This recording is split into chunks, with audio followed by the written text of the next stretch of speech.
Headache, dry mouth, irritability, weak, dizzy, lightheaded? Looks like someone has a drinking problem. And there's only one cure. You have to drink more. A lot more.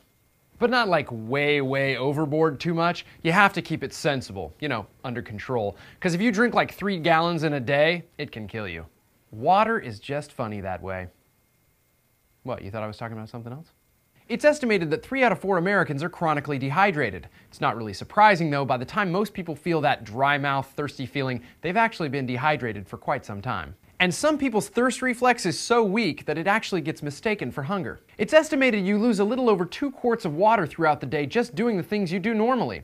Things like tinkle, sweat, and even breathing. You lose even more if you engage in any significant amount of exercise. Because there's all that breathing, and sweating, and the occasional little accident on the court. It is possible to go overboard and drink way too much water, but it's not very likely, because it's way too much, like gallons in a short period of time. If you drink that much, you can actually die from water intoxication. No, it doesn't make you stumble around saying and doing embarrassing and dangerous things. In most cases, this kind of intoxication makes you feel sick. Wait, isn't that the same? Because it lowers your electrolytes to dangerous and even fatal levels, and it can also play havoc with your kidneys. But water intoxication usually only happens to people who are involved in drinking contests, water drinking contests, or who exercise for a prolonged period of time like running a marathon and neglect to put back lost electrolytes. There are also long-term consequences to not drinking enough water, which is the boat that most of us find ourselves in.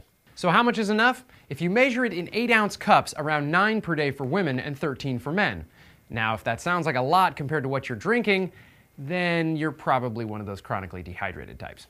Now, you may need a little less or a little more depending on your size and how physically active you are, but one thing is certain: until your body adjusts, you'll be headed to the restroom. A lot. But it's a good thing. And if you gain weight, it's just water weight. I went to the DMV to get my license renewed, and there was this, how can I say it, really large African-American woman working there, and when I told her that I actually weighed more like 185 and not 175, she looked at me and said, 10 pounds is water weight, baby.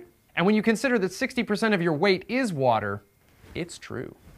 My recommendation? Find a container or two that fill up to approximately the right amount, and make sure you drink at least that much throughout the day. Also, remember to start drinking a cup or 2 of water whenever you feel like snacking.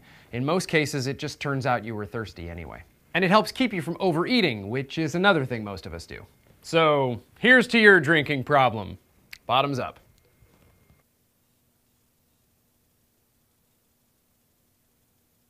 5 glasses of water before bedtime is a built-in alarm clock.